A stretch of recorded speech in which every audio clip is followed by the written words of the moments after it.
This happened a few months ago. I was finishing my shift at the radio studio. I often drove home late through the quiet streets of Millwood. The winding roads were surrounded by thick woods. I felt strange, like the world paused while I drove.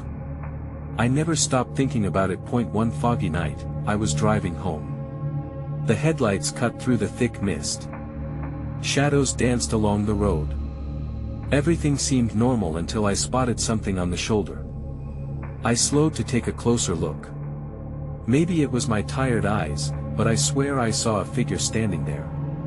It vanished quickly, leaving me uneasy. My heart raced. I told myself it was nothing. Over the next few weeks, my routine drove me deeper into confusion. One night, I was almost home.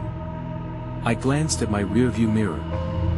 A pair of headlights flickered on, but I felt the road was empty. A chill ran through me. I kept glancing back, but there was nothing there. Was someone following me? It was late, and I started to doubt my sanity. That I turned up the radio, trying to drown out my unease. The music played normally at first. Then, it shifted. Instead of my late-night station, I heard a voice low and distorted. I strained to catch the words, but they were jumbled, like someone was trying to speak through static. I shrugged it off. It was probably just bad reception. But as the days went on, the strange messages became more frequent. My nerves felt taut. The final week of these unsettling events was the worst. I was driving one evening when I felt something behind me. I glanced at my back seat. Empty. The sensation lingered, creeping my skin. I kept driving. I couldn't shake the thought of someone watching me. The fog thickened again. Suddenly, a figure crept into existence at the edge of my lights. That I stopped. It stood there, staring. I rolled down my window to ask if they needed help, but my throat felt dry. No words came out. Then it just turned and vanished into the woods. Everything felt like a dream, yet so vivid. My heart hammered in my chest. Just then, my radio crackled to life. "Why are you still here?" I turned to look, but my car was empty. I felt panic rising. I drove faster, desperate to get home. The streets felt even quieter. I saw the flickering streetlights above me, but they didn't bring comfort. Each time I drove, I felt like I was being drawn into something strange. I didn't know how to escape it. The whispers in the radio grew louder, more insistent. I tried to focus on the road. My grip tightened on the steering wheel. Then one night, more fog rolled in. I saw the figure by the side of the road again. I slowed down, feeling like something terrible would happen if I didn't. It just stood there, watching me. I felt frozen. My chest tightened. I closed my eyes, hoping it would disappear, but when I opened them, the figure was gone, like it had never been there. The radio resumed its normal static. I drove home, heart racing. I parked in the driveway, glancing at the woods. I never knew what had happened that night. But something felt wrong. Always, I could hear the whispers beckoning in the silence. The days turned into weeks, but the unease didn't fade. Each night I drove home, the fog felt thicker, almost alive. Each curve of the road seemed to hold secrets. I couldn't shake the feeling that I was being watched, like eyes were drilling into my back. And the radio suddenly a constant source of dread. One evening, I decided I needed to change my routine. I took a different route, trying to shake the strange occurrences. But then the hair on my arms stood on end. I reached a point where the trees closed in tightly. Darkness pooled around me, but my headlights revealed nothing out of the ordinary. I tried to steady my nerves, reminding myself it was just a different road. Then came a crackling sound. The radio came to life. For a moment, it was just static. I turned the dial, hoping to find something familiar, but the static morphed into that same distorted voice. "Let me out," it whispered this time. I froze. My heart raced. I didn't want to listen. I turned the volume down, but the voice grew louder, tinged with an urgency that sent a shaft of ice down my spine. "Let me out! Let me out!" The panic clawed at me. I glanced at the rearview mirror again. Nothing but dark shadows where the back seat should be. Swallowing my fear, I hit the gas. The car sped along the road, but my thoughts raced faster. Who was that voice? What did it mean? A surge of adrenaline coursed through me, fueling my determination to escape this nightmare. But then out of the corner of my eye, I saw something flash by a blur of white. I slammed the brakes, the car skidded to a halt. I peered out into the thick fog, my breath catching in my throat. My intuition screamed that something had crossed my path. It was a fleeting shape too quick to grasp, yet too real to ignore. I opened the door slightly, hoping to hear something more. "Hello? Is someone there?" My voice trembled as it broke the stillness. Silence wrapped around me, and I began to feel foolish. Maybe it was just my imagination. I started to shut the door when the radio crackled again. "You shouldn't have come here." I slammed the door and locked it. My heart thudded in my ears as I tore my gaze away from the woods, focusing on the road ahead. I needed to get home. Fast. But as I turned the key in the ignition, the engine sputtered before dying altogether. Panic surged again that I glanced around, desperate. The headlights illuminated nothing but fog. What is happening? I whispered to myself.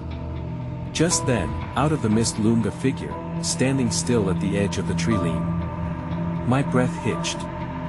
It wore a pale dress, the fabric fluttering in the breeze. Then it took a step forward.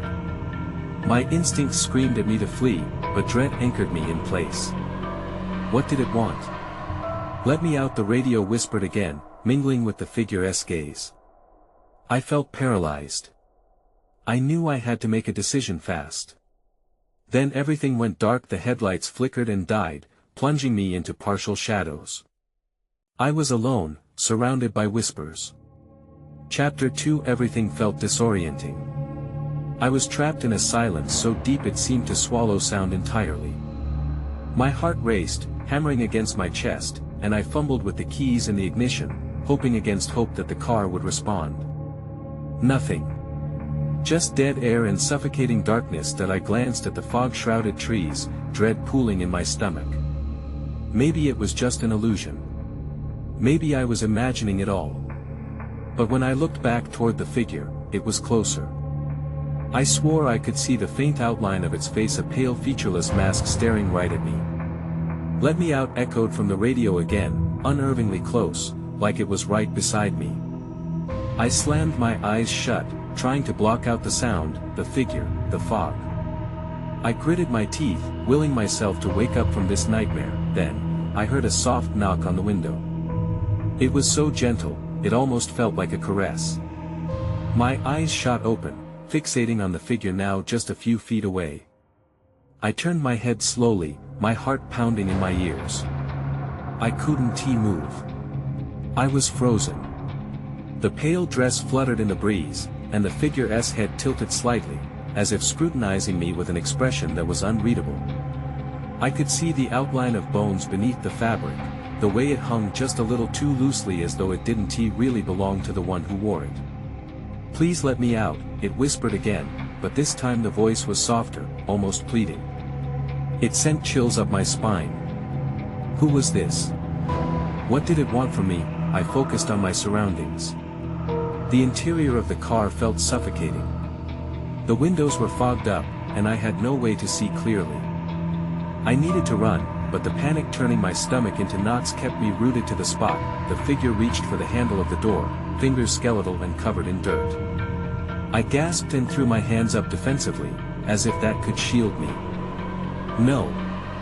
Stay back!"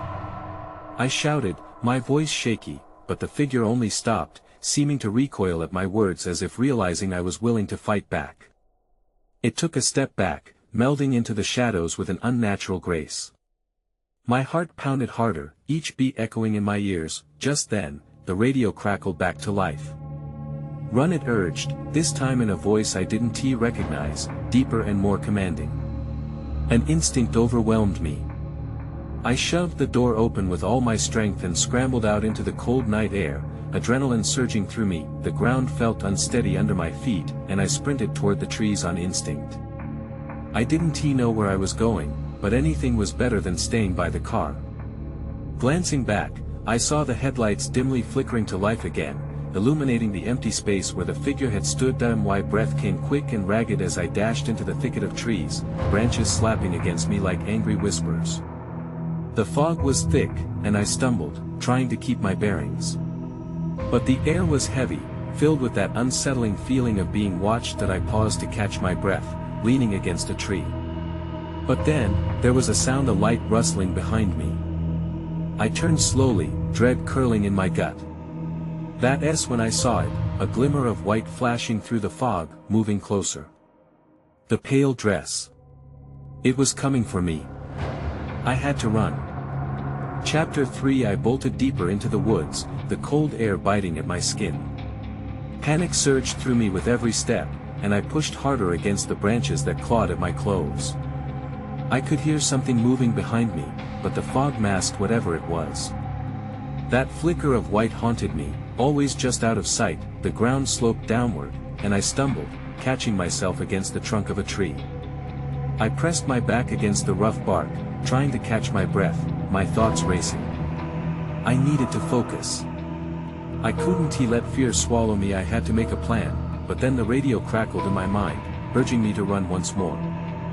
I looked around, searching for any sign of a safe path. Just ahead, I saw a flicker of light slicing through the fog. Was there another road? Maybe a house? My heart leaped at the thought that I took off again, moving slowly as the terrain changed beneath my feet. Every step felt like a gamble. I rounded a large rock, and there it was again, a glimpse of the pale dress, swirling in the fog like a ghost. It was closer now, and I could hear a faint humming, a haunting melody that resonated in the stillness around me. That I stumbled forward, my instincts screaming at me to keep moving. My pulse thundered in my ears, but I forced my legs to obey. Then, I hit something solid, another tree. I pressed my hand against it and realized it wasn't just bark. There was a carving on the trunk. My heart sank that I leaned closer, squinting at the uneven lines that formed a face, twisted, agonized, and all too familiar. The hollow eyes felt like they were staring into my soul. It was a vision I couldn't shake, and it sent a shiver down my spine. Suddenly, I heard a crunching noise, the unmistakable sound of footsteps behind me. I whipped around, just as the figure burst into view. The pale dress was more defined now, its ethereal quality blending with the fog. The face, or lack thereof, loomed closer, and I gasped, stumbling backward. "Please let me out," it intoned again, words dripping with desperation, and I realized it wasn't just a voice, it was my own echoing back at me. Confusion clouded my thoughts, and I felt as though I was losing my grasp on reality. That I turned to run again, but my foot caught on a jutting root. I hit the ground hard, the impact jolting me. The breath left my lungs, and as I struggled to rise, I glanced back. The figure was there, no more than a few feet away, its head tilted in a way that felt all too knowing. "Help me," I fought to stand, my legs barely cooperating as I stumbled backward. My gaze darted around for any escape. Then everything went dark. The lights vanished as the fog thickened, enveloping me completely. I gasped, trying to make sense of what was happening. It felt like I was being swallowed whole, my heart racing as panic set in again. The air became heavy, an intense pressure wrapping around me, and then, as if summoned by my fear, a chilling whisper cut through the darkness. "You can't escape," the voice reverberated, echoing as if spoken from many mouths at once. That I squeezed my eyes shut, wishing to wake from this nightmare. But when I opened them, the fog began to lift just enough for me to see. There was a path ahead, faint but visible. Before I could think, I dashed forward, propelled by the desperate hope of finding my way back to safety. That's when I stumbled upon something inconceivable, a small, weathered shack half hidden by trees, its door ajar, beckoning me closer. Something about it felt wrong. But I needed answers. I was too deep now, and I had to confront whatever waited inside. Chapter 4. I hesitated at the threshold of the shack, its door swinging slightly on creaky hinges. The darkness inside whispered promises and threats. My instincts screamed at me to turn back, but curiosity pushed me forward. What could be lurking in there? As I stepped inside, the musty air hit me like a wall. I squinted, trying to adjust to the dimness. My heart pounded in my chest as I scanned the space. Dust motes danced in the feeble light filtering through cracks in the wooden walls. There were old, mismatched chairs, a table covered in an array of forgotten trinkets, and a single flickering candle that barely illuminated the corners of the room. I moved cautiously, each step echoing in the silence. The walls were lined with old pictures, but the faces were blurred as if the very essence of the people had been stripped away, leaving only shadows. My skin prickled. I couldn't shake the feeling that I wasn't alone. "Hello?" I called out, my voice sounding small and faltering. It bounced around the shack, but there was no answer. Just that oppressive silence, thickening the air. Then I heard a soft rustling. My heart leaped into my throat. I turned sharply, my eyes scanning for the source. In the corner, shrouded by shadows, something shifted. I stepped back, my pulse racing. Was it the figure from the woods, or something worse? I gathered my courage and edged closer. That's when I saw it, a small, stuffed toy lying on the ground. It was a ragged bear, its button eyes dull and lifeless. But what caught my attention was the tiny, handwritten note crumpled beside it. I picked it up, trembling, and unfolded it. "Help me find her. She's afraid." A chill washed over me. I looked around, suddenly feeling the weight of the shack pressing in from all sides. "Find who? Who is she?" I muttered to myself, but deep down, I felt like I already knew. Just then, I heard it again, whispers drifting through the air like smoke. They flickered around me, unintelligible fragments of voices, rising and falling as if caught in a frenzy. My heart raced faster. I had to get out. But just as I turned to leave, I caught sight of something on the wall. A large, framed mirror, its surface fogged and distorted. A strange pull drew me closer, almost against my will. As I wiped the mist away with my sleeve, my reflection morphed into something grotesque. The pale dress, the familiar stature, it was the figure from the woods, staring right back at me. My breath caught in my throat. I stepped back, afraid of what I might unleash. But I was trapped, there was nowhere to go, and then I saw it again. There was a flicker of movement in the mirror, a fleeting image of a girl with sad eyes standing in the fog, stretching out her hand. "Please help me." Then the mirror shattered with a deafening crack, plunging the room into darkness. I stumbled backward, panic surging within me. "Get out!" I pushed the door open, running into the night as the echoes of the shack chased me. The woods felt alive again, everything around me shifting, whispering secrets I wasn't meant to know. I ran, driven by a desperate need to escape whatever that place had awakened. Chapter 5. I sprinted through the woods, branches snagging at my clothes as if trying to hold me back. My mind raced, repeating the image of the girl in the mirror. "Help me," she had said. Who was she? And why did I feel a pull to help her? I finally broke free from the trees, emerging onto the gravel road that led home. The moon hung low in the sky, casting an eerie glow. I paused to catch my breath, glancing back at the dark outline of the forest. Shadows flickered along the tree line, as if something was watching me. I couldn't shake the feeling that I wasn't alone. As I hurried towards my car, I felt my heart rate calm slightly. I took a moment to collect myself, trying to convince my racing thoughts that I was safe now. But the serenity was short-lived. As I slid into the driver's seat, my phone buzzed loudly. My hands trembled as I fished it from my pocket. There was a text from an unknown number. "Are you coming for her?" A chill washed over me. I couldn't respond. Instead, I turned on the ignition and peeled away down the road, urgency gripping me. I knew I had to get home, away from all this darkness. But an uneasy sensation settled in my stomach, a lingering fear that the girl's plea wasn't just a figment of my imagination. That I drove faster than I should have, the headlights illuminating the empty stretch of road ahead. And then, out of the corner of my eye, I caught movement. A figure darted across the road, too fast to be anything human. I slammed on the brakes, tires screeching in protest. What was that? I blinked hard, staring into the darkness. For a split second, I thought I saw the girl again, her pale dress billowing around her as she vanished into the trees. Adrenaline surged. I couldn't just leave her there. But I also couldn't ignore the ominous feeling tinging the night. I gripped the steering wheel, torn between instinct and fear. Do I go back? I whispered to myself, but my own voice felt foreign and hollow. That if I turned around, would I find her? Or would I stumble into something far worse? Then the headlights caught something glistening by the roadside. I edged closer, heart in my throat. It was a small, wooden sign, half buried in the gravel. I pulled over, stepping out of the car and approaching it cautiously. My hands shook as I wiped some dirt away. The sign read, "Lost Hollow, turn back." I swallowed hard, dread pooling in my chest. Lost Hollow. The old tales about the place swirled in my mind, stories about spirits and children who vanished without a trace. Before I could think, I heard it. A soft, haunting melody weaving through the air, drifting from somewhere deep in the woods. The same tune I had heard inside the shack.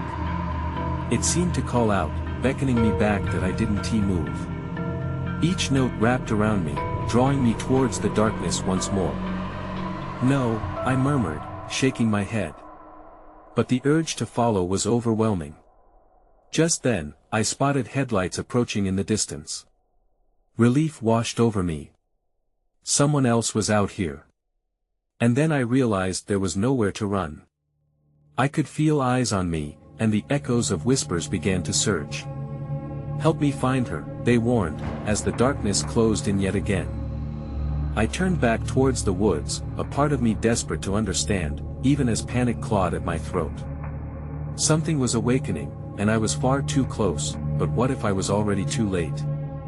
Chapter 6. I stood frozen, the sign looming in front of me like a sentinel. The whispers intensified, rising and falling like wind through the trees. "Help me find her." The line echoed in my head, weighing heavily on my chest. I glanced back towards the road, where the headlights were quickly approaching.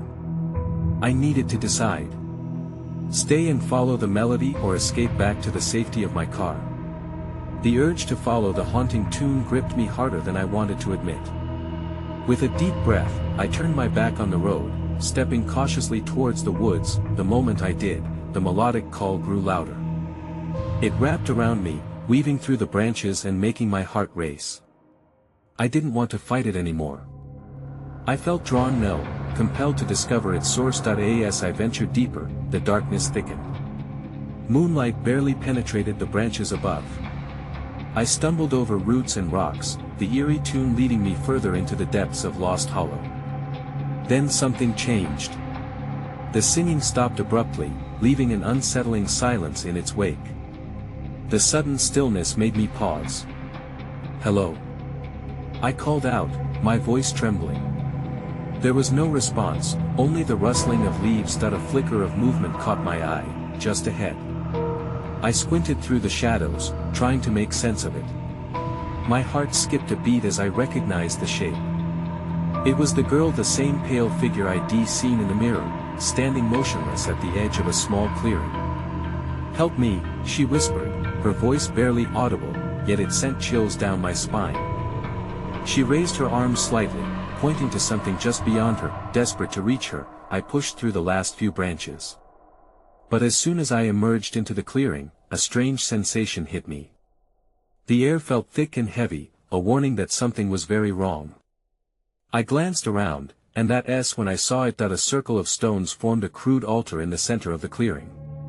Patches of moss lay intertwined with freshly dug earth, as if something or someone had been recently buried. My breath caught in my throat.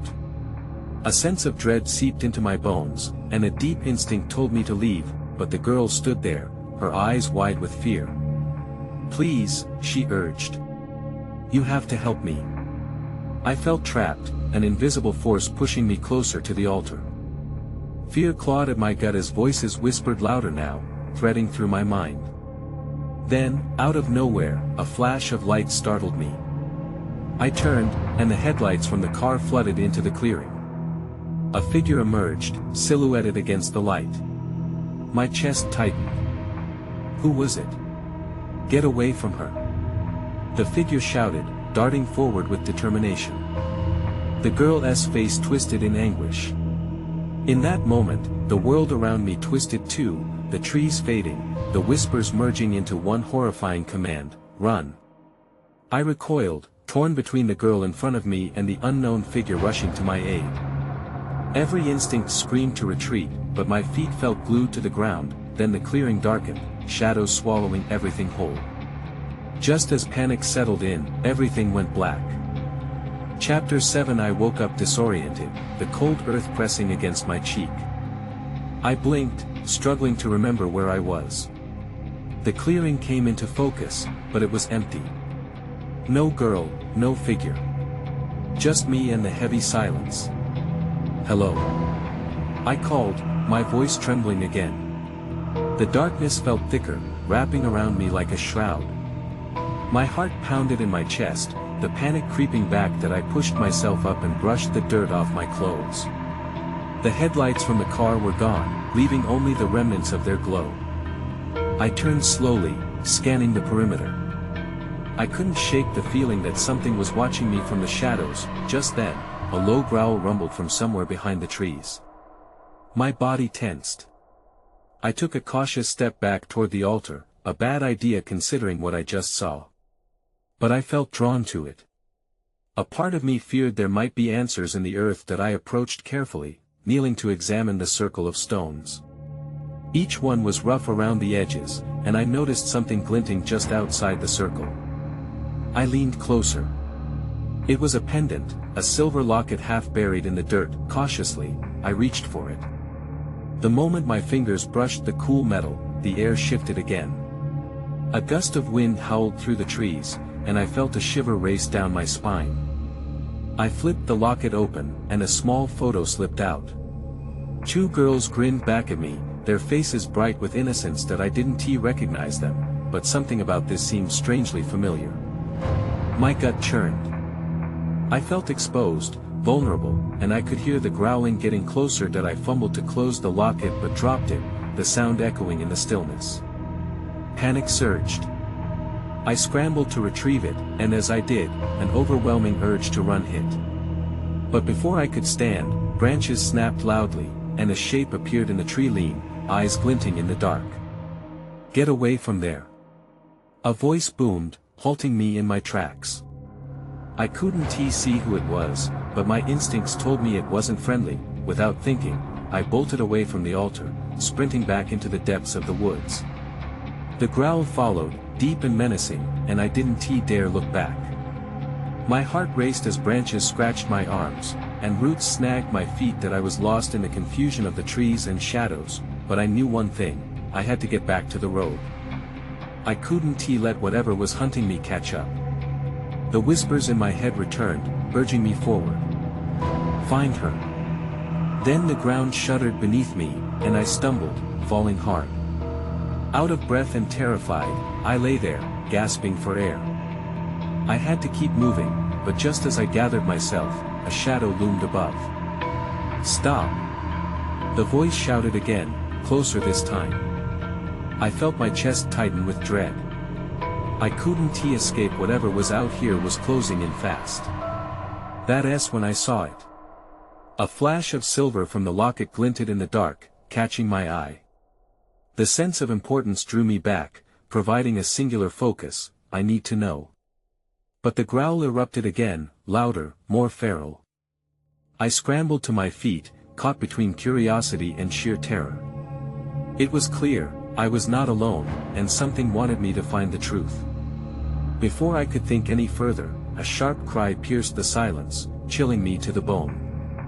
I was left to wonder who or what had just screamed. Chapter 8. I took off again, my heart hammering against my ribs with every frantic step. The growl echoed through the trees, a constant reminder that I was being hunted. I barely registered the pain in my legs as I pushed through the underbrush, blinded by fear and adrenaline. Think.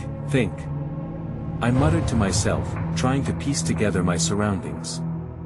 I had lost all sense of direction. The mist hung low, wrapping around the trees like fingers pulling me deeper into the woods. I squeezed my eyes shut momentarily, willing the panic to subside. I couldn't give up now. Then, a voice broke through the chaos, a soft cry mingled with terror. "Help me!" it begged. The sound sent a chill racing down my spine. I froze, fear battling my instincts. Was it a trap? I squinted into the dimness, searching for the source. The voice seemed to call from just beyond a thick cluster of trees. "Hello?" I called out, my voice wavering. "Please, help." The voice was closer, more urgent. I had to make a choice. Curiosity and the need to help warred with my instincts telling me to run. Before I could second-guess myself, I moved toward the sound. I pushed aside branches, desperate to find its source. As I stepped through the trees, I stumbled into a small clearing. In the middle stood a girl. She was about my age, tangled brown hair hanging limply over her shoulders. Tears streamed down her face, but her eyes flickered with something I couldn't quite read, pain or fear, perhaps both. "Who are you?" I gasped, momentarily forgetting the growl resonating in the background. "I can't stay here.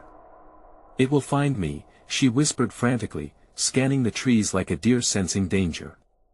"Find you? What are you talking about?" I felt a knot twist in my stomach. Before she could answer, the growl surged again, louder this time, shaking the ground beneath us. It was close. Too close. "Run!" she shouted, lunging toward me. We took off together, racing back toward the tree line. The darkness felt alive, pressing in on us. My mind whirled. Who was she? How did she get here? But the urgent need to escape pushed those questions aside. "Do you know where to go?" I shouted, struggling to keep pace with her. "I have to get the pendant." She panted, glancing back as if expecting something to leap out from the shadows. "Wait, what pendant?" I yelled back, but her focus was unwavering. We burst around another tree, and she suddenly stopped. "It's over there." She pointed to a nearby patch of bushes, shaking as if she could feel the predator closing in around us.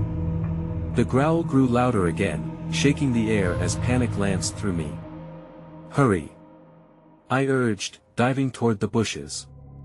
My fingers clawed through the leaves, feeling for anything. But as I searched, I could feel shadows drawing closer, curling around us like smoke. Then I found it, a glint of silver. My heart raced as I pulled out the locket, now clear in my hands. The girl gasped. "That's it. That's the key." But before I could respond, the growl erupted once more. This time, it wasn't just a warning. It was closer. The shadow loomed behind the trees, ready to pounce. "Run!" I screamed, grabbing her arm, and we took off again, clutching the locket tightly. But as we fled, I couldn't shake the feeling that whatever was chasing us had no intention of letting us get away. I ran as fast as my legs could carry me, the locket clasped tightly in my hand. Every breath felt like a gasp against the cold air, a desperate reminder that I was alive and still fighting. The girl kept pace beside me, her eyes wide with fear but also determined. "We need to get to the clearing," she shouted, and I couldn't tell if it was a plan or just instinct. "Which way?" I gasped, scanning the thickening darkness. Shadows stretched and danced, giving life to the forest around us, and I could hear the growls closing in, echoing off the trees like thunder. "Follow me," she urged, and without waiting for me to confirm, she veered to the left, disappearing into the haze. I followed, trusting her judgment more than my own spiraling thoughts. As we sprinted, I tried to piece together what I had learned so far: a girl in danger, a locket that seemed connected to something deeper than I understood, and whatever was hunting us had become more than a mere shadow. Suddenly, the trees parted, revealing the same clearing I had stumbled into before.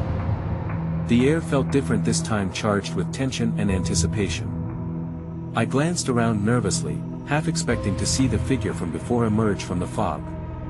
The girl skidded to a halt. There. She pointed to the pile of stone altar remnants. The air was thick with something weighty. It felt like we were crossing an invisible threshold. The locket. It's south connected to this place. We have to put it back where it belongs. Are you sure? I hesitated, glancing back toward the encroaching shadows. The growl was closer now, vibrating in my bones, gnawing at my resolve. I don't know. But it's all I have. She yelled, desperation flooding her tone. I could see the fear that twisted her features, but underneath, there was an unmistakable glimmer of hope. The growl roared again, now accompanied by something shifting in the dark. I took a shaky breath, hazarding a glance over my shoulder. In that moment, I felt the cold grip of fear squeezing my heart. There was something vast and monstrous lurking just beyond the trees. Do it! She shouted, pulling me back to focus. I stepped forward and placed the locket in the center of the makeshift altar, the earth still slightly warm underneath, like it had just been disturbed. The moment it touched the ground, the world shifted. A faint glow surrounded the circle, pulsing rhythmically, as if responding to something unseen. Whispers erupted again, swirling around us, voices weaving through the fog like a song drifting in the night. What is happening? My breath quickened, panic bubbling at the edges as shadows danced closer, drawn to the light. I think it's working. She exclaimed, her eyes wide with hope. It's calling for her. The growls distorted, faltering, a mix of confusion and rage. I realized then, with chilling clarity, that whatever hunted us was just a beast. It was desperate for something more, something tied to this clearing and to the spirits that lingered within it. Maybe it will bring her back, I murmured, transfixed, as an ethereal figure materialized in the clearing. The same girl I'd seen in the mirror, her eyes filled with an otherworldly light. Tears streamed down her translucent cheeks as she stepped closer to her own past. Help me, she whispered, urgent yet distant, as the collapsing shadows fluttered around us like leaves in a storm. The girl next to me reached for her, but I could feel the tension in the air driving us to run again. Shadows began to swirl, tendrils reaching out toward the locket and the figures in the clearing. Stay back! I shouted, pulling her away just as the ground trembled beneath us. In an instant, the light exploded, flashes of brightness engulfed the clearing, the shadows were obliterated, and the clearing was filled with an overwhelming cacophony of voices. Amid the chaos, I felt a sudden pull. The girl beside me grasped my arm, and we both stumbled back, instinctively ready to flee. But the pull didn't release. It held us firmly, binding us to the moment. As the girl in the dress stretched out her hand, I glimpsed something transformative, a glimmer of peace in her eyes, a sense of fulfillment that rippled through the air, and then, just as quickly, it all faded away, the light extinguishing into darkness, the echoes of the whispers swallowed whole that I blinked. The clearing lay silent once more, the echo of chaos replaced by an uneasy stillness. The girl was gone, evaporated like mist under the morning sun. I turned to the girl at my side, confusion and relief mixing in my chest. What just happened? I breathed, breathless from the experience. The shadows were gone, and with them, the growls had silenced. I don't know, she whispered, glancing back toward where the altar had been. But I think I might be free now. We stood there, surrounded by the remnants of a struggle I could hardly fathom. But as I looked into her eyes, I realized the weight of what had unfolded weighed heavily on us both. Had we truly helped her? Or only stirred something that would remain forever unanswered? With a sudden, unsettling chill, I turned back to the path leading away from the clearing. There were more questions than answers lingering in my heart. I glanced down at the locket, its silver surface gleaming faintly in the moonlight. I knew I had to get back to the car, back to the world beyond these woods. But as I walked, a gnawing sensation coiled in my stomach. What had really happened in Lost Hollow? Would these memories haunt me? And even now, in the silence, where were the voices calling from the dark, my heart began to race anew as I realized the mystery would follow forever out of reach, lingering in the air like whispers wrapped in fog.